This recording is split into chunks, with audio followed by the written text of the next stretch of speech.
y bienvenidos. Como siempre es un placer darles las buenas noches a las 22 aquí por Televisión Pública en Desiguales.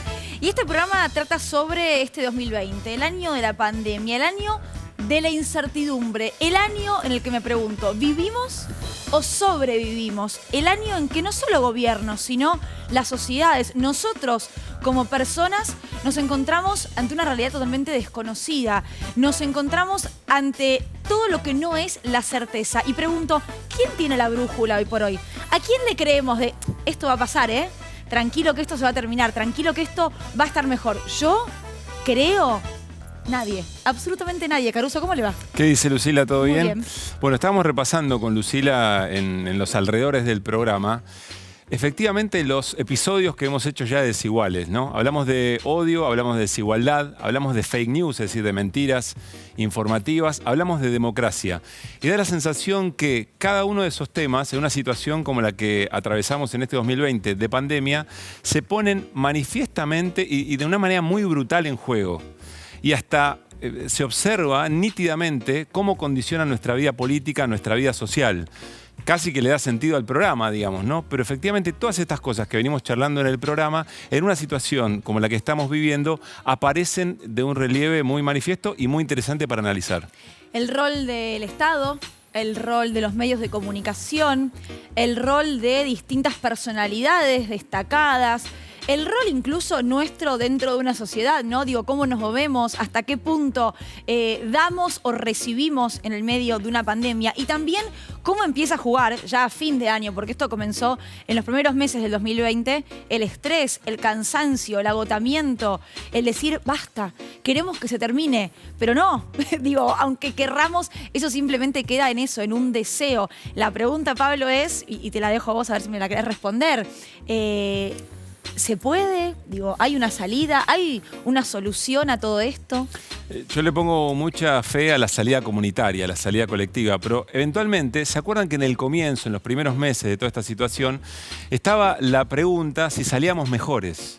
Es más, en un momento era una certeza. Esto llegó para darnos un mensaje, de acá salimos de otra manera, observando efectivamente cuáles son nuestras vallas en términos democráticos, en términos de vida colectiva, etc. Bueno, yo hoy por lo menos no estoy tan seguro. Quiero decir, más allá de que la pandemia, vamos a suponer que nos llegó inesperadamente, se ha hablado mucho sobre la acción humana para que este tipo de cuestiones efectivamente ocurran, llegamos de determinada manera hasta la pandemia, con una enorme cantidad de restricciones, con un Estado, nosotros particularmente, con un Estado muy desvalido. Bueno, y dijimos en ese momento, seguramente que de acá vamos a terminar con determinado tipo de mejoras o de modificaciones estructurales. Bueno, es una pregunta que está absolutamente abierta.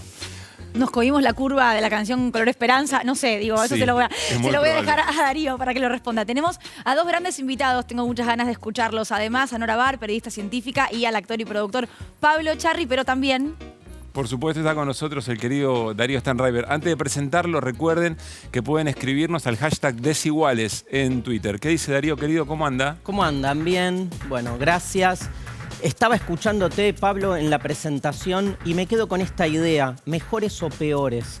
Giorgio Agamben, un pensador que está pensando fuertemente la pandemia, dice que optimismo y pesimismo son categorías que obstaculizan el análisis político-filosófico. Pensar en mejor o peor es de otro tipo de narrativa, no tal vez de la que necesitemos para pensar complejamente lo que está sucediendo. Sin embargo, me gusta el desafío y yo te diría, Pablo, yo creo que vamos a salir mejores en lo personal, que vamos a ver socavadas muchas de nuestras raíces, así como más existenciales y pensarnos de otra manera.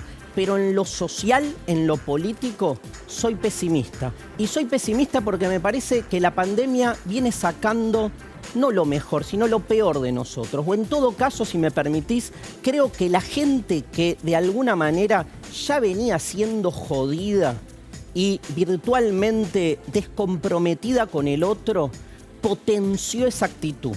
Mientras que aquellos que al revés ya venían con un compromiso social y político para con el semejante, lo refrendaron, ¿no? Lo potenciaron. Pero no creo que haya habido una especie de evangelización o abuenamiento colectivo. Me parece esto, como que lo que hizo esta pandemia fue blanquear de algún modo lo que ya éramos, pero teníamos, por decirlo así, tapado. Me interesa mucho en estos tiempos de incertidumbre tratar de comprender esas narrativas con las cuales tratamos de explicar lo inexplicable. Cuando hay incertidumbre, nos apeamos a narrativas previas que nos dan sentido, nos tranquilizan casi farmacológicamente, pero esas narrativas tienen detrás un conjunto de intereses. Giorgio Agamben, en un libro fascinante que se llama La epidemia como política, que recopila muchos de sus artículos, muy cuestionado por muchas de sus ideas, dice una pavada, Pablo, Luli, una pavada, pero dice esto: el contagio necesita ser interrumpido con distanciamiento físico, porque para que el virus no contagie, lo que necesitamos es distancia física. Miren qué casualidad que en nuestros sistemas democráticos modernos llamamos al distanciamiento físico o distanciamiento social. El distanciamiento social ya supone toda una lógica de relación con el otro que no está incluida en el distanciamiento físico. Es más, ¿quién dijo que el distanciamiento físico necesite justamente la disolución del lazo comunitario? ¿No será al revés, chicos? ¿No será que cuanto más distancia física necesitamos, lo que entonces al revés necesitamos como sociedad es más contacto comunitario? A mayor distancia física, mayor comunidad. Me parece que está bueno repensar ¿por qué se juegan estas metáforas? No es gratuito ni casual que se hable de distanciamiento social con lo que esto implica en términos de narrativa. Les propongo para el resto del programa traer otras narrativas que se han utilizado y que no necesariamente traducen la situación, la militar, la religiosa y la productiva, pero lo dejo para después. Es muy interesante lo que plantea Darío, digamos, ¿no? Quizá cuando charlábamos, Luli, en el comienzo sobre cómo llegamos hasta acá, también llegamos atravesados por una narración de la meritocracia, del individualismo versus lo colectivo. Y recuerdo que de las primeras respuestas que se dieron en situación de barrios populares, allí nos dimos cuenta, por el tema de los contagios y efectivamente las características de la vivienda, allí aparecieron los vínculos comunitarios, enseñándole al Estado, si vos querés, con prácticas muy desconocidas por el Estado, pero muy conocidas en los territorios, que dieron respuestas muy efectivas para esos primeros momentos que podrían haber sido una catástrofe, aún peor, y finalmente, bueno, aquí estamos todavía dando batalla, ¿no es cierto? Pasaron cosas, diría Muchas. Un expresidente de la Nación.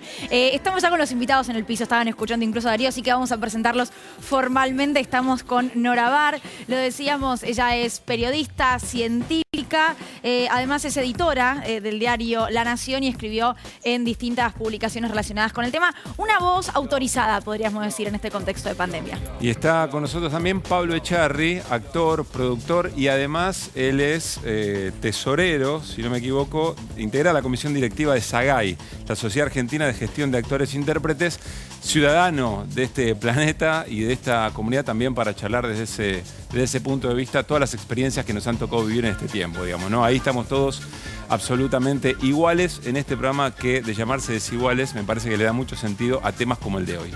Bueno, ¿cómo están? Muy bien. Primera pregunta, ¿no? Muy De protocolo. bien. Digamos que bien. Sí, claro. Nora, bueno, comienzo por vos, un poco hablando de esto que enmarcábamos. ¿Vos te la veías venir? Digo, estando dentro del ambiente y escuchando especialistas, ¿te imaginabas que esto iba a pasar? Bueno, hace mucho que se viene anunciando la posibilidad de pandemias de este tipo y de hecho no hace tanto, hace poco más de 10 años, en 2009, hubo una pandemia también mundial de gripe que fue una pandemia muy anunciada, venía anunciándose en las revistas científicas todos los años, decían ahora va a llegar, va a tener que venir una pandemia de gripe. Y no hace tanto, no fue pandemia, pero hubo brotes muy importantes hace 2 o 3 años en América Latina de dengue, chikungunya, Zika, otro virus desconocido. Tenemos el antecedente también de la pandemia mundial que continúa de VIH. también con un comienzo así de una incertidumbre impresionante. Para los científicos se quedaron absortos porque no sabían con qué se encontraban cuando empezaron a ver estos casos de una enfermedad que no estaba en los libros de medicina, ¿no? Claro. Ahora, Y, Nora y en Pablo, todos sí. los casos, perdón, se repite cuando son microorganismos desconocidos, esta incertidumbre inicial. Es bastante parecido lo que ocurre cuando hay incertidumbre en el sistema científico y después cómo se va traduciendo en las publicaciones, ¿no es cierto? Cómo reacciona la sociedad, primero con un miedo atroz, después se va naturalizando. Vamos a charlar a lo largo del programa distintas dimensiones, digamos, ¿no? Pero queremos arrancar sobre cómo se sienten en el hoy. Hay información, pero también está esa incertidumbre, se nos acerca aquí en nuestra región el momento de veraneo, con todo lo que significan los cuidados, las posibilidades, el levantamiento de una enorme cantidad de restricciones. Hay una información de hace un ratito nada más que tiene que ver con el vuelo de Rusia el vuelo argentino que va a partir a Rusia a buscar un primer lote de vacunas, ¿no? Llega el 24, los Echarri y Duplá van a brindar por la vacuna, se van a vacunar. Ya venimos hace tiempo esperándola, sin importar su procedencia, ¿no? Nunca nos preguntamos en ningún momento ninguna de las vacunas que nos hemos dado nosotros, ni ninguno de nuestros hijos, a lo largo de 51 años, cuál era su procedencia. Siempre una vacuna, y más ante un hecho tan concreto como este, que digamos es el que registro con más claridad, ¿no? Digamos, esta incertidumbre nos abordó a nosotros, creo que por primera vez, porque las demás epidemias o las demás situaciones así agudas de salud nunca las vivimos con una repercusión tan grande alrededor, digamos, con una participación política tan profunda y tan fuerte con respecto al hecho médico en sí. Así que la vacuna hoy, ¿cómo me siento hoy? Decías, ¿cómo nos sentimos hoy? Hoy es esperanza, incertidumbre, sí, seguro, creo que es la palabra que atraviesa, pero hoy la palabra que cabe es esperanza también. Tenemos otra vez la posibilidad del diario del lunes, ¿no? Nora, por lo que está pasando ahora en Europa, con esta segunda o tercera ola, llame María, vos sabrás mejor decirnos. Además aparece una nueva cepa, digamos, y se vuelven a instaurar un montón de restricciones en Europa. A nosotros, ¿qué nos sirve de lo que está pasando en Europa respecto de lo que tenemos por delante? Bueno, siempre ellos van como un pasito más adelante y por empezar lo que nos sirve es que se daba por controlada la pandemia en Europa porque hubo una baja muy importante de los casos durante la época de verano y nos está mostrando que no podemos cantar victoria antes de que realmente esté controlada la transmisión del virus y eso va a ser con una vacuna. Mientras no haya una gran proporción de la población vacunada, siempre va a estar esa posibilidad de que el virus vuelva a causar brotes importantes, porque los brotes se vio que más que con el clima, más que con otro tipo de medidas, no habiendo terapias farmacológicas ni vacunas, dependen de la conducta nuestra, de la conducta de las sociedades, ¿no? O sea, los cuidados que se toman. Se nos viene todo el movimiento del veraneo, digamos, ¿no? ¿Te preocupa eso? ¿Se está manejando bien? En principio, en este momento exacto, hay bastante preocupación, porque estaban bajando lentamente, pero bajando el número de notificaciones, de casos, de muertes, y justamente en los últimos días empezó a haber una meseta y ahora un repunte de casos. Y todos los países que están alrededor, los países limítrofes, están con importante aumento de casos. Chile, Uruguay, Brasil. Entonces, nosotros con lo que parece ser volver a subir la curva y todo este escenario epidemiológico alrededor, la verdad es que se prendieron un poquito las alertas de las autoridades sanitarias y de hecho hubo una reunión de los tres ministros, del ministro Quirós, Goyán y el ministro Ginés González García, para ver cómo hay que encarar esta relajación de las restricciones que había de movilidad y todo, porque cuanta más gente se mueva, cuanto más gente se movilice, cuanto más nos encontremos, más riesgo hay de que aumenten Sí. nuevamente los casos. Ahora, Pablo, te pregunto, vos decías recién, primera pandemia que uno vive, que uno padece, y también hablabas de la política, ¿no? Y de lo político, mejor dicho, en el medio de todo esto. ¿Hasta qué punto también el cansancio, el agotamiento, el relajarse de manera inconsciente no llega también a las clases políticas, no llega a lo que nos dirigen y baja un poco ese ejemplo, ¿no? Ese, bueno, por un rato bajemos la guardia. Yo creo que ante una situación tan extrema como esta, tan desconocida y tan extendida en el tiempo, el ánimo fluctúa. El ánimo fluctúa de forma constante. Creo que eso es inevitable. La escucho a Nora y con el conocimiento que tiene, imagino que si la incertidumbre puede caber en personas tan informadas y con tanto conocimiento como Nora, quienes estamos por debajo digamos, en la sociedad ante el desconocimiento, esas incertidumbres se multiplican.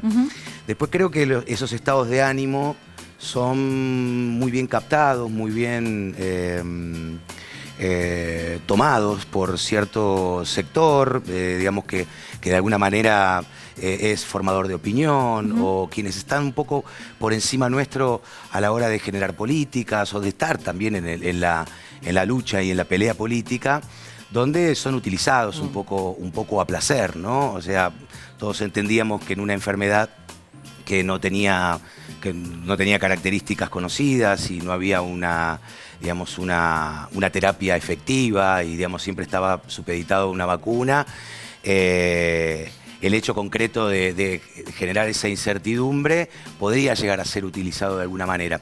Puedo verlo en lo político, en el hecho fáctico de la política, que un gobierno el que está en el uso de sus facultades y de la gestión, lo que busca es no generar un pico agudo como para que la sociedad no sufra, como para que esa consecuencia política del sufrimiento de la sociedad no le venga en contra de manera negativa. Y puedo intuir también que puede existir un sector que lo que busca también es el desgaste del capital político, natural por otra parte, ¿no? Cuando existen confrontaciones políticas, un sector busca ir hacia adelante, tratar de continuar en el poder y el otro trata de desgastarlo. Sacárselo. Claro, entonces digo, es es utilizado también de forma concreta como para intentar arrebatar, más que arrebatar, horadar ese capital político Estamos existente. jugando con cosas que no tienen repuesto, digamos, ¿no? Yo entiendo la disputa política, en un momento, y ahí voy, Darío querido, pero en algún momento determinado la sensación fue que, si bien hay una lógica, como decía Lucila, ¿no? Hay una lógica de agotamiento quizá en las restricciones, en quedarse guardado y demás, mejor hubiera sido la resistencia si no hubiera habido un sector que tan directamente nos hablaba de cercenamiento de libertades y demás, casi que romper esas restricciones era liberarse, ¿no? En un momento determinado. El otro día hicimos un ejercicio muy interesante, o hubo una estadística muy interesante, que es ¿qué fue lo más buscado en Google durante este año? Y había preguntas, ¿qué es determinada cosa? Y lo segundo más buscado es ¿qué es estado de sitio? Tremendo. Nos atravesó por completo esa narrativa, ¿no? No, obvio. Pero me parece que es importante la información. Escuchándolos a ambos, ¿no? Me quedo con esto que decía Nora de cómo trabaja la ciencia. Pablo hablaba de la vacuna, la inminencia de la vacuna. No sabemos cómo trabaja la ciencia. Y le exigimos a la ciencia resultados espectaculares o milagrosos. Estamos esperando la vacuna como una especie de Cristo multiplicando los sanos. Ah, ¿no va a ¿viste? ser eso? No va a ser eso, porque no solo la ciencia no es religión, sino que la ciencia tampoco es espectáculo, ¿no? La ciencia lo que hace es trabajar a partir de la incertidumbre, tira hipótesis, refuta, de repente funciona, en otros no. Lo que estamos viendo del despliegue de la cuestión científica alrededor de la vacuna es cómo trabaja la ciencia. El tema es por qué, y esto me parece fundamental, no sabe la ciudadanía de qué modo la ciencia trabaja. Por eso es fundamental que este tipo de información circule para no crear expectativas negativas. ¿Qué decís de eso, Nora? Bueno, me hace acordar mucho una frase de un astrofísico que leí hace mucho tiempo, Hubert Reeves, que decía, tenemos que terminar con el infantilismo divulgador de que la ciencia tiene la respuesta de todo. Y tenemos que hacernos grandes y aprender a vivir con la duda y la incertidumbre. Eso es algo que personalmente me inspiró mucho cuando empecé a trabajar en estos temas, porque uno cree que la ciencia es mágica y no, la mayor parte de la tarea de un científico es la frustración, el fracaso, y cada tanto tiene un éxito, a veces un exitazo, pero no es que aprieta un botón y ya está todo resuelto. Y lo que pasó en este año que vivimos en pandemia es que creo que por primera vez, porque por primera vez hubo una pandemia así con tal voltaje de las redes sociales, por primera vez se vio trabajar se vio el backstage de la ciencia, que no es todo unánime, no es que siempre están todos de acuerdo, sino que al contrario es un escenario turbulento donde se discute, se presentan hipótesis, se refutan, y justamente lo que todos deberíamos saber es que nunca hay que seguir a una persona. No hay un iluminado en la ciencia, sino que hay que seguir los consensos, ¿no? El consenso sobre ahí cambio está la climático. narrativa, esto que decía antes, la narrativa religiosa, cómo rápidamente nos aferramos a esa idea de resolución milagrosa. Fíjate la gramática que hay alrededor de la vacuna, el milagro de la vacuna, recemos para que llegue, ¿viste? Son todos elementos propios del discurso teológico, que no tiene nada que ver con la ciencia y con su manera de trabajar. Pero el discurso teológico atraviesa hoy en día, creo que todos los temas... Bueno, el amor. Sí. Escucha, ya estamos. Sí. El aborto, ¿no? O sea, el aborto, ni hablar. Está puesto en manifiesto claramente. Bueno, si Dios quiere, la vacuna va a llegar el próximo 24 de diciembre a la República Argentina. Y ahora, en serio, siguiente informe, vacuna y el mundo que se viene. ¿Qué es lo que ha traído la pandemia del coronavirus a la Argentina? La modalidad del teletrabajo. Fue periodista, economista. ¡Ay, basta! Pero la puta... No one told you life was gonna be this way. Your job's remote, you're broke, you're hiding from the play. ¿Se puede ir al jardín? No, hay un virus que no se puede. ¿Qué hay? Hay un virus. Pero cómo el ser humano, en la peor de las circunstancias, saca lo mejor de sí para sobreponerse a la adversidad. Es algo que estamos viendo a través de los países que están en cuarentena obligatoria por el alto número de contagios. ¿Cómo duele cuando falta? ¿Cómo brilla fuerte y alta?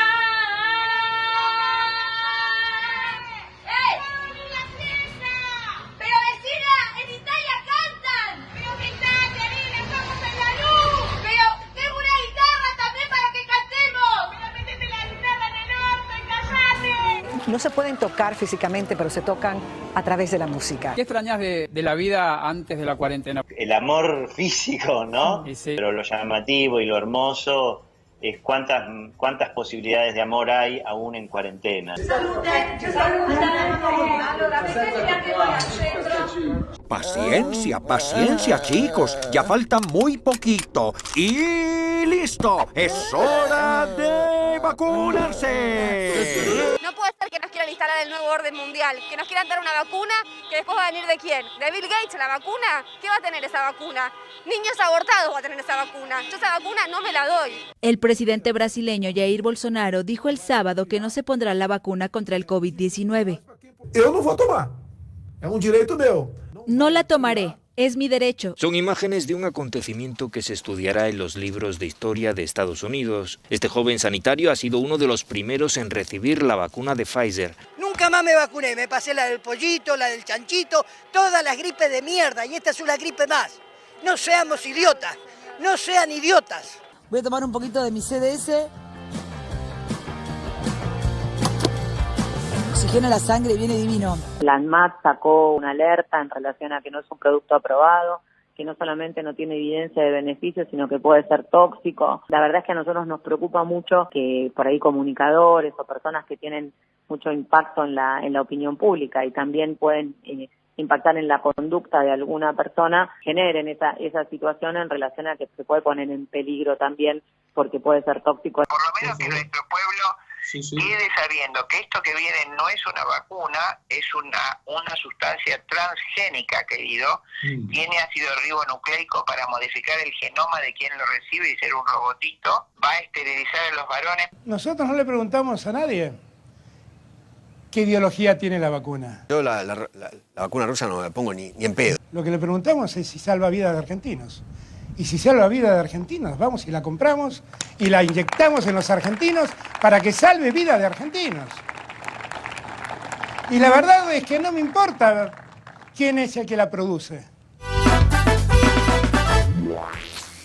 Bueno, aquí un poquito lo que decías, Pablo, ¿no? Como algunos discursos se van colando en medio de algo tan importante. El rol de comunicadores y comunicadoras sobre este tema, ¿cómo la viviste?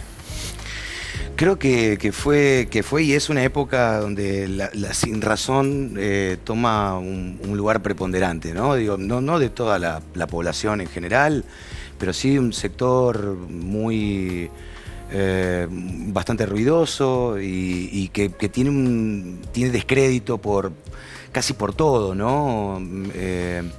Creo que se puso en manifiesto argumentos que son verdaderamente incomprensibles, que digamos, y elevados también por médicos, por profesionales. Esta última profesional que hablaba, digamos, establece teorías que, bueno, Nora nos va a poder explicar un poco más de esto si tiene algún tipo de asidero o de relación con la realidad, pero que creo que son discursos que tienden a confundir a la población, ¿no? Y que a confundir a la población, a un sector de la población que es fácilmente confundible, porque no solamente viene impulsado con el dato que se trae, sino también con la falta de las libertades, el cercenamiento de las libertades. La incertidumbre, Pablo, me parece, convoca al conspiracionismo. Sí, claro, siempre. Claro. Y además un dato, siempre se acusa a la izquierda de ser conspiracionista. Mirá cómo cambió el panorama, ¿no? Porque siempre la izquierda es la que ve conspiraciones por todos lados y ahora tenés a la derecha en todo su despliegue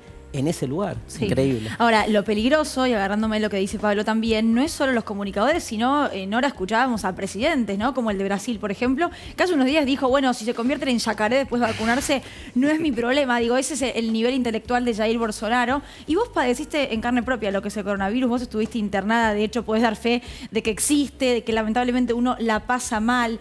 ¿Da bronca cuando se escucha eso con tu conocimiento y también con tu experiencia personal? Sí, no sé si da bronca o tristeza o desolación realmente ver personas públicas, presidentes. Bueno, vos me nombraste a Jair Bolsonaro, pero tenemos también, por ejemplo, el presidente Trump, que dijo que había que inyectarse alcohol o agua oxigenada, no me acuerdo ya, entre todos los remedios que promovió, que no tenían absolutamente ningún tipo de aval.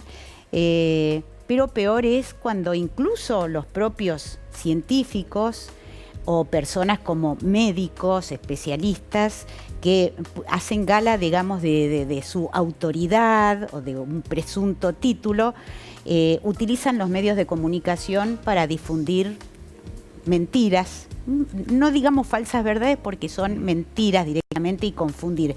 Eso es realmente muy peligroso porque, por ejemplo, en el caso de la conductora que tomaba que decía que tomaba, nosotros no sabemos qué es lo que tomaba, pero después de esa escena en televisión, a los pocos días falleció un chico. Sí. Entonces, hay cosas con las que no se puede jugar, ¿no? ¿Y la dirigencia política argentina estuvo y está a la altura de lo que estamos viviendo? Y lamentablemente yo diría que no es lo que uno desearía, ¿no? Porque es un poco lo que se dijo acá, se usan algunas incertidumbres, se usa justamente este temor que hay en todo el mundo porque no se sabe con qué se está lidiando, muchas veces para llevar agua para el molino propio, ¿no? Y estamos hablando de la vida y de la muerte de personas, no estamos hablando de ganar una elección. ¿no? Entonces, ahora, me parece que hay que hacer una diferencia ahí, ¿no? Traigo también a la mesa, qué diferente fue la actitud de aquellos que tienen puesto de gobierno. Fíjate que para mí fue como transpartidario. Los que están gobernadores, intendentes, tuvieron una actitud, salvo algunas excepciones, muy diferentes a aquellos que están en otro tipo de lugar en la política, en la oposición o en una política no ejecutiva, ¿no? Sí, sí. Esa diferencia es clara. ¿Lo viste así, Pablo, también? Sí, sí, claramente. Bueno, porque hay intereses diferentes. Quien gobierna tiene la necesidad de que la población sufra lo menos posible. De entregar respuestas o gestionar para poder encontrar esas respuestas. Las consecuencias negativas van a ser cargadas sobre sus hombros. Por él también. Entonces, claramente hay una diferencia muy clara quien tiene esa responsabilidad gubernamental de quien no la tiene. Ahora, habría que analizar cuáles son las herramientas que pueden ser utilizadas o no políticamente. Yo no sé si Maquiavelo en su libro El Príncipe habló de alguna pandemia, creo que no, pero creo que si hoy se reeditara, creo que Maquiavelo directamente hablaría de la utilización de esa herramienta como herramienta de desgaste político del adversario o como herramienta, digamos, para poder volver a conseguir el poder. En las teorías del estado de sitio, del estado de excepción, siempre se nombra una epidemia como un motivo que le da lugar y legitimidad y legalidad, ¿no?, a un gobierno para suspender los derechos constitucionales en esa supuesta defensa de la salud de todos. Bueno, se habló mucho de eso en estos tiempos, ¿no? Se trató de atribuir que la cuarentena era de alguna manera la forma de suspender los derechos de la gente, ¿no? Se llegó hacia ese lugar. Se habló de infectadura incluso, ¿no? Sí. Digo, de la dictadura de los infectólogos, que en un principio también de la pandemia, esto lo pongo a debate, tenían una voz muy autorizada. El presidente hablaba con ellos detrás. Luego, Nora, desaparecieron de escena, al menos a nivel político y de gobierno. No desaparecieron solos, digamos, ¿no? También hubo un discurso público. Por eso digo, de la mano de la infectadura, muchísimo, ¿no? De la mano de este discurso. Tuvo que ver, vos creés, ojo, la infectadura firmada por algunos científicos incluso, ¿no? Esa carta escrita. Bueno, hubo una división en la sociedad. Quienes estaban a favor, incluso científicos muy distinguidos, consideraban al principio de la pandemia que era algo demasiado exagerado pedir que se recortaran la movilidad de las personas. Todos recordamos el discurso, esto es una gripe.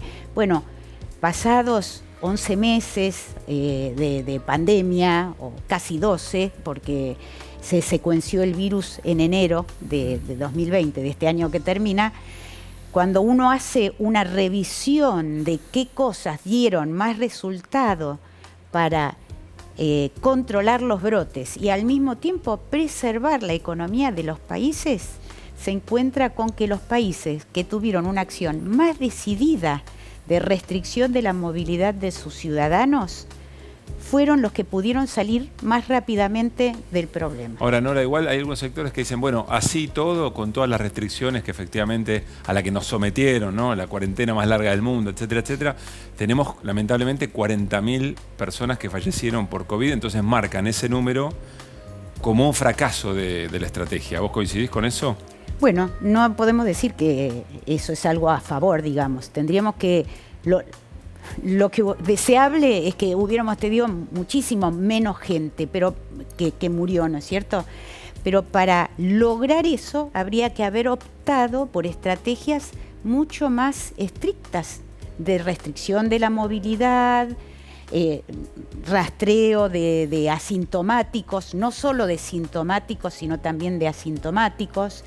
Y la verdad es que a mí me parece que si tenemos que hacer una autocrítica de cómo manejamos la pandemia en la Argentina, uno de los talones de Aquiles que tuvo el manejo de la pandemia tuvo que ver en una falta de comunicación entre lo que es el sistema sanitario y el sistema científico, porque si bien se puso al servicio el sistema científico del control de la pandemia, luego no hubo una comunicación tan fluida y hubo muchos conocimientos del sistema científico que hubieran ayudado a mejorar y a digamos, trazar estrategias de control de la pandemia más eficaces. Pablo, ¿vos cómo evaluás la gestión del gobierno de la pandemia?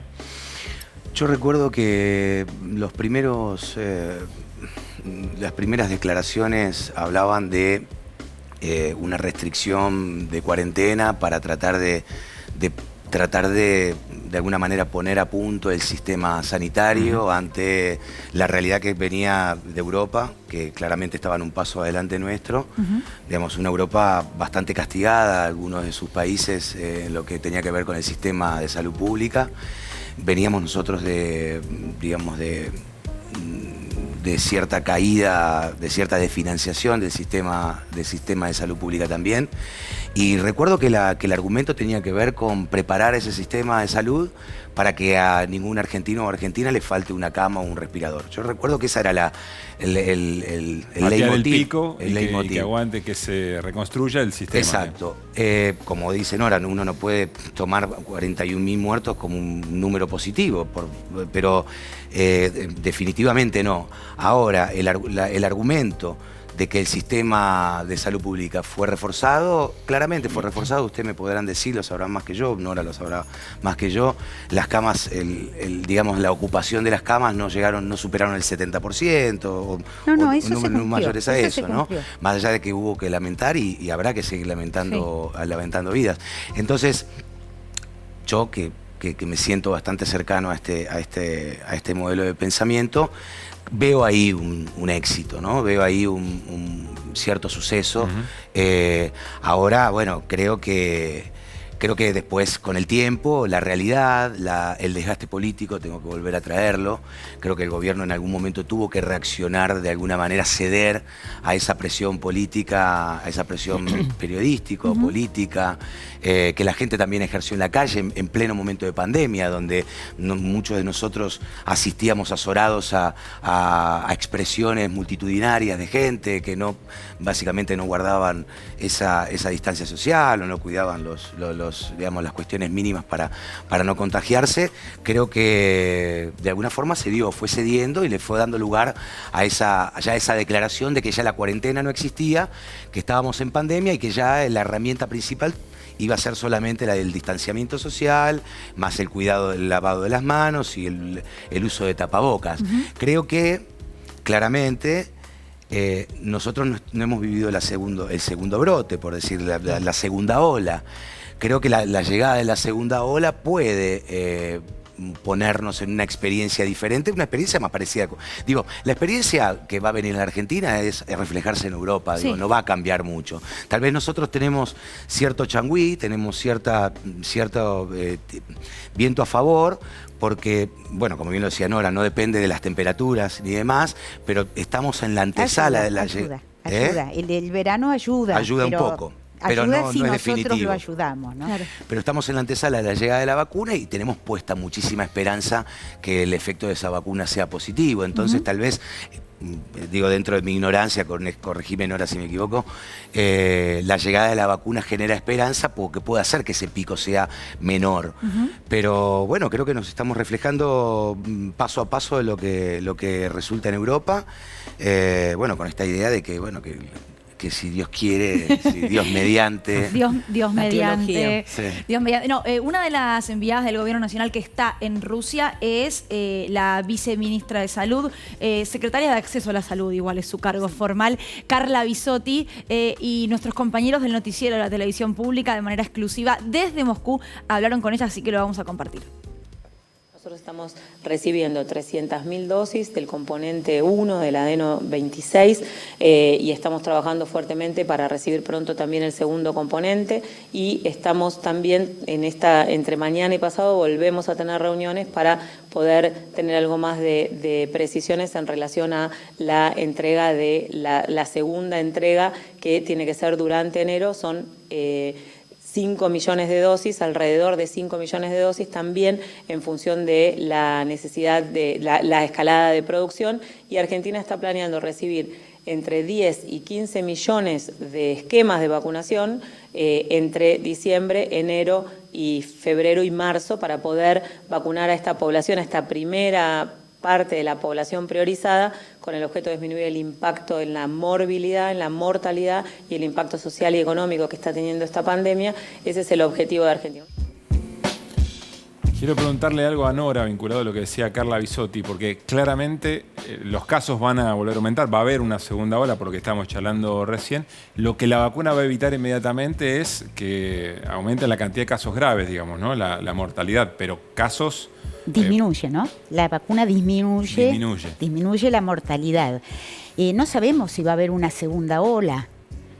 Si todo va bien, se puede vacunar al grupo de riesgo, que son los mayores de 60, el personal de seguridad, profesores, maestros y personal de salud, y todos tratamos de ayudar observando las conductas de prevención, que son no hacer reuniones muy frecuentes, todo lo que se pueda hacer afuera, hacerlo afuera, tratar de tener ventilados los ambientes continuamente, y en eso ayuda el verano, que permite estas actividades afuera y la ventilación de los ambientes.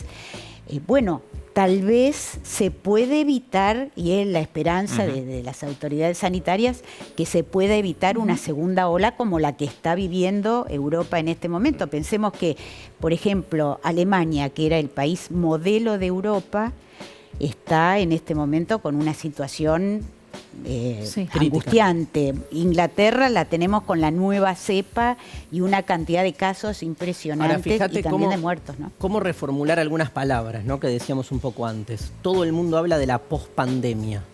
La pospandemia es ahora.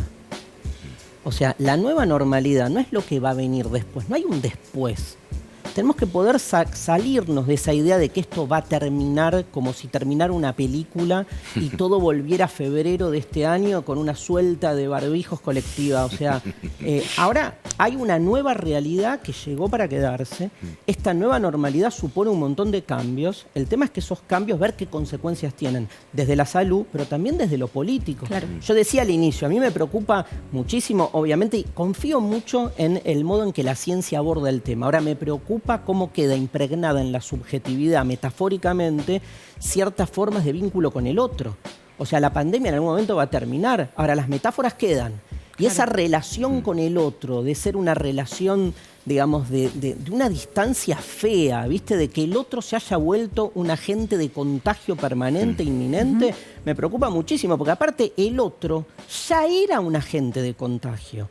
Porque los grandes exterminios de la historia son aquellos donde al otro lo constituyeron como una epidemia, no nos olvidemos. Digo, la fuerza de las metáforas no es solo hay una enfermedad y punto, no es lineal, ¿no? Claro. Esto es lo preocupante. Hablando un poco de esto, ¿no? De que esta ya sería la nueva normalidad, el futuro ya llegó, diría alguna canción por ahí. Sí. Pienso en el trabajo, ¿no? Pienso en el teletrabajo, adaptable para algunos, no para otros, y pienso en los actores, Pablo, en la cultura, también como integrante de Sagay y demás. ¿Cómo está ese ambiente? Digo, ¿qué se habla? Y un poco relacionado con lo de Darío, ¿qué se habla a futuro, que es el ahora en realidad? El sector devastado, a cero. Ha logrado iniciarse algún rodaje de alguna serie que estaba, generalmente ya venía en situación de rodaje anterior y se ha podido volver, pero nuestra actividad requiere de la presencialidad, ¿no? Ni hablar la teatral, donde existe esa interacción público-artista y donde, digamos, donde el valor artístico de esa apuesta tiene que ver con ese intercambio de energía, ¿no? También el tema de la cercanía de los equipos grandes, tanto en la televisión como en el cine, son equipos verdaderamente grandes.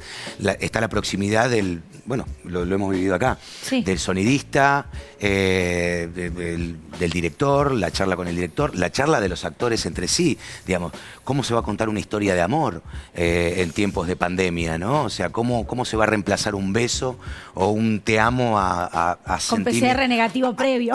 Claro, sí, con el sello, con acá estoy, certificado ahora sí, médico. acción. Digo, ¿cómo va a ser eso? Eso se va a reemplazar por un mail que le manda el amante a su amada. Digamos, es impensado hoy Photoshop. Calcular. Bueno, pero digamos, sería la muerte de alguna forma. Uno está experimentando la decadencia y la caída total y absoluta de por lo menos del arte escénico, ¿no? ¿Y Pablo, el Estado estuvo lo suficientemente presente en el sector? Sí, estuvo presente. Han sacado adelante distintos programas por el Ministerio de Cultura distintas líneas de ayuda que al principio tenían la forma de una beca y después claramente fueron más que una beca. Una beca es, digamos, es un ofrecimiento que se hace para digamos, interiorizarse o estudiar algo. Y después, a medida que iba avanzando la pandemia, nos damos cuenta que era una cuestión totalmente asistencialista. Y el Ministerio de Cultura, por ejemplo, ha lanzado, si mal no recuerdo, 3 líneas diferentes de asistencia. Y lo que fue haciendo también es tratar de ir puliendo los padrones para ver quiénes quedaban fuera de ese acceso, ¿no? Claro. Porque el problema es que no podían ser bien identificados o caracterizados, y había ciertas situaciones impositivas que a ciertos trabajadores le daban la imposibilidad de poder acceder a esos beneficios. Porque además de los actores y las actrices, recordemos que en el mundo del teatro el sector entero el actor y la actriz es el más visible, claro, porque está frente de cámara o arriba del escenario, pero vos tenés a los técnicos, tenés a técnicos, boleteros, tenés iluminadores, sonidistas, musicalizadores.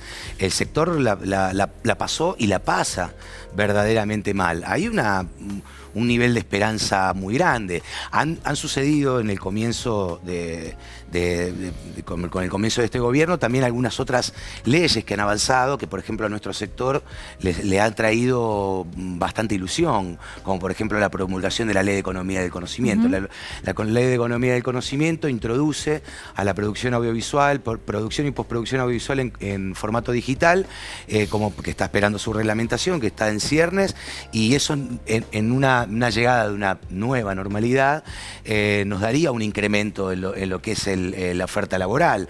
Pero bueno, son todas expectativas que hay a futuro y que todavía no son tangibles. Entonces si hoy uno tiene que caracterizar el sector, uno tiene que caracterizar un sector detenido casi en su totalidad, con grandes problemas económicos por la dificultad del acceso al trabajo, con la angustia que traen las fiestas, por otra parte, porque digamos, el hecho confáctico de llegar a la fiesta sin la posibilidad de poder calcular, poner un pollo arriba de la mesa o comprar un pan dulce y un par de sidras, genera una angustia extra. Por supuesto que nuestros compañeros y compañeras que tienen familia y que son sostén de hogar, esas angustias se multiplican y bueno, verdaderamente vamos a pasar un fin de año angustiante. Uno de los temas determinantes en el manejo mundial de la pandemia ha sido el rol del Estado en el manejo de la situación. Y de eso va el siguiente informe que vamos a compartir ahora aquí en Desiguales.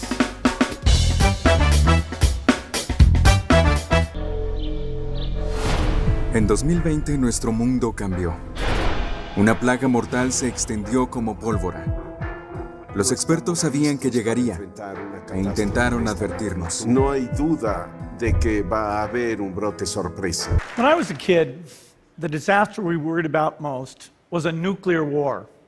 Today, the greatest risk of global catastrophe doesn't look like this.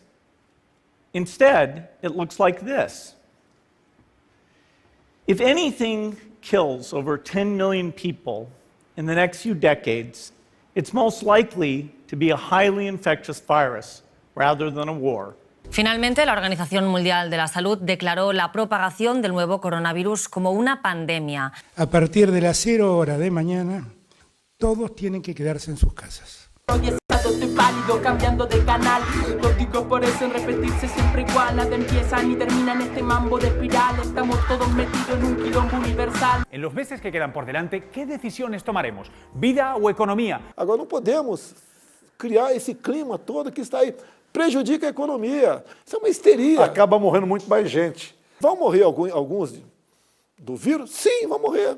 No sea cosa que por estar todos sanos terminemos todos muertos y seamos todos cadáveres saludables, ¿no? La tasa de inflación de los cementerios es 0, pero no es porque tienen un buen manejo económico. Esto significa permanecer en la incertidumbre. Estamos en incertidumbre porque no sabemos qué es lo que va a pasar más adelante.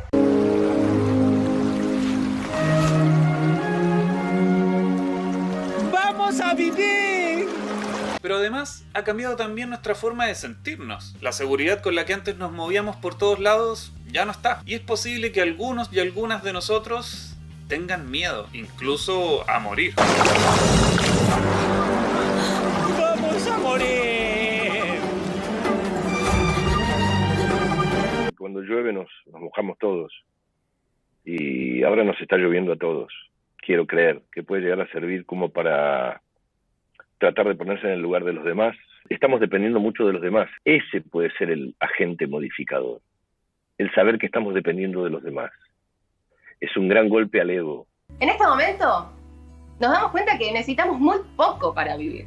Y a veces uno se preocupa por cosas absolutamente innecesarias. Y hay algo que se dice y que es una esperanza en un cambio en el devenir de la humanidad toda.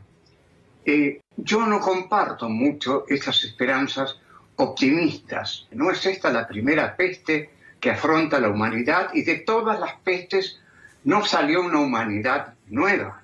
Algún tipo de crecimiento los seres humanos tenemos que llevarnos de tanta angustia y de tanto dolor. Nos estamos comportando todos como filósofos. Finalmente la filosofía es esto, la posibilidad de levantar la nariz de la letrina de la subsistencia y poder asomarse a un horizonte amplio de interrogantes que nunca podremos resolver.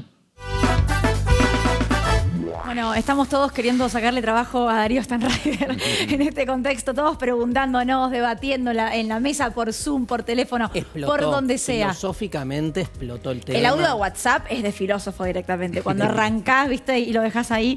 Ahora, le quiero preguntar a los dos, comienzo por Nora, si coincidís con esto que se decía mucho al principio igual de la pandemia, no tanto ahora, de que vamos a salir mejores, de que algo adentro nuestro se movió para el lado del bien.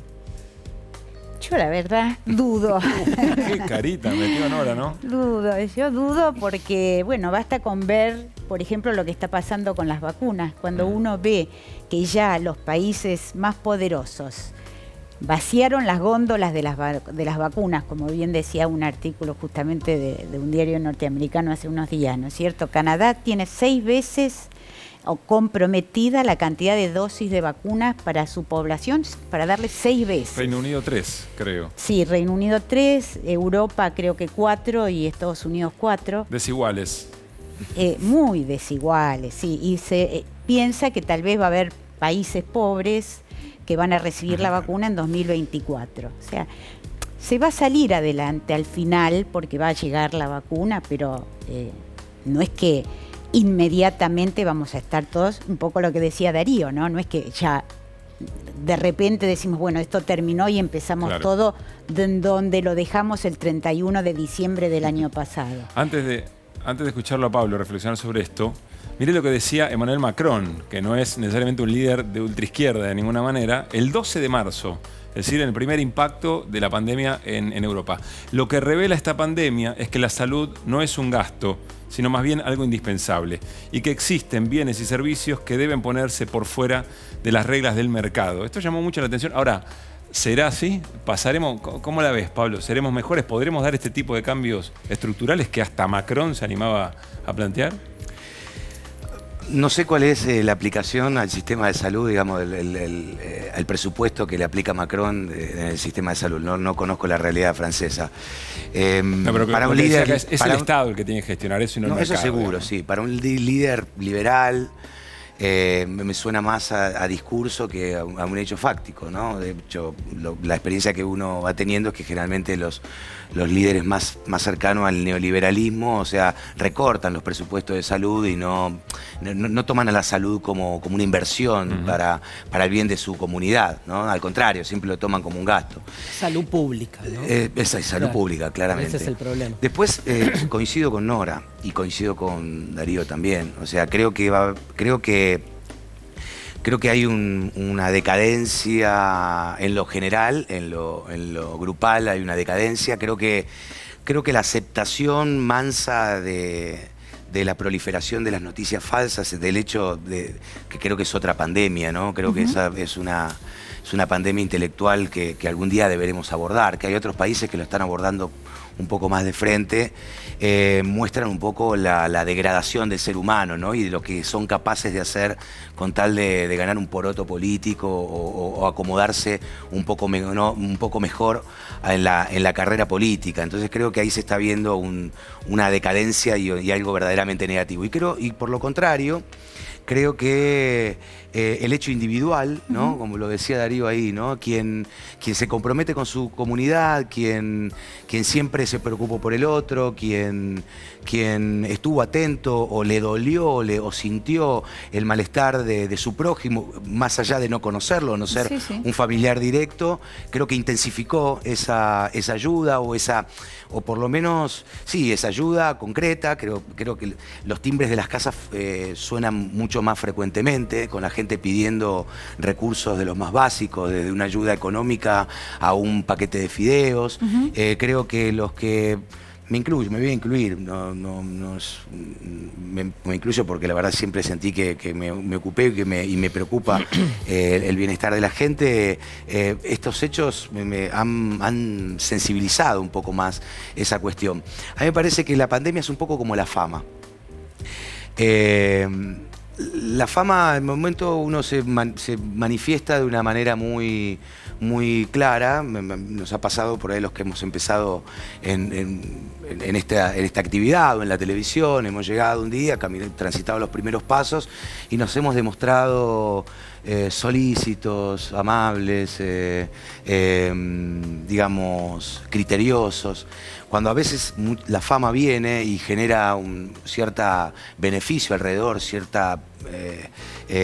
digamos, las luces empiezan a brillar sobre uno, muchas veces esa fama genera un cambio o genera lo que yo digo que trasluce lo que uno verdaderamente es, ¿no? O sea, uno puede ocultarse en un momento para generar un bienestar y para acomodarse. Ahora cuando... Pero con el tiempo todos nos conocemos, se ve la verdadera cara. Con el tiempo sale la luz, la verdad. No se puede ocultar tanto. Primero le voy a pedir a Nora si se puede acercar a esa especie de pizarra, ventana que tenemos, para poner una palabra o una frase de lo que significó, bueno, especie de, no fue tanto debate, sino más compartir ideas. Y después también a Pablo se lo vamos a pedir, pero claro, mientras tanto te vamos a escuchar a vos, Darío. No, volver sobre esto último que decíamos, que tiene que ver con diferenciar, digamos, lo personal de lo social a la hora de pensar cómo nos pegó, ¿no?, la pandemia y si vamos a salir mejores, peores o como querramos llamarlo. Yo creo que a nivel personal, existencial, digamos, fue fuerte, fue duro, y a muchos nos pasó, me incluyo yo ahí, que se nos minó, se nos dinamitó la experiencia del orden como más cotidiano. O sea, fue nada, un tsunami. ¿Qué es un tsunami existencial? Que repensás tus proyectos, tu vida, tus vínculos, tu forma de ser padre, de ser hijo. Digo, a mí me llevó puesto. Mi forma de trabajar, mis lecturas, mis tiempos. Eso, como dice Shakespeare, el tiempo está fuera de quicio, ¿viste? Se desquició la experiencia. Ahora, en lo social, me parece que eso que en lo personal puede ser interesante y movilizante, en lo social soy muy pesimista de cómo está pasando las cosas. Pablo, te invitamos a vos a la pizarra para que dejes algún concepto, puede ser palabra, 2, 3, de lo que te llevas de acá. Me agarraste de mano. Me estás cargando, ¿sí? No, había pensado en otra palabra, pero tenía que ver con... Bueno, está bien, vale igual. Nora, contanos un poquito qué pusiste. Por ahí lo vemos. Mañana puso Nora Barra. ¿Por qué? En una muy breve síntesis. Porque creo que es una palabra que de alguna manera es lo que nos mueve, ¿no? Y la esperanza de que todo esto que venimos hablando, que las cosas cambien para mejor, si es posible. Y además mañana es como la posibilidad, ¿no? Es la posibilidad que se abre ante nosotros. Ojalá que sea lo mejor, ¿no? Pablo, ¿qué pusiste? El cambio, lo mejor. Futuro. Está bien. Porque...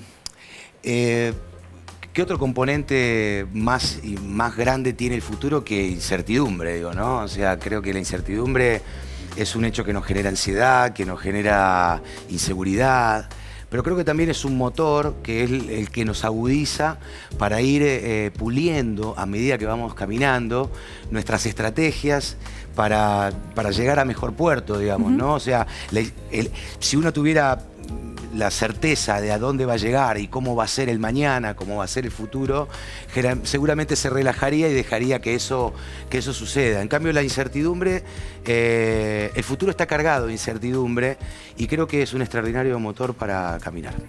Bueno, que sea para bien, ¿no? Que sea para mejor, para todos y para todas. Seguro. Gracias, Nora. Qué placer. Gracias, Pablo. No, por favor. Gracias a los dos. Un placer. Querido, ¿nos fuimos, Lucila?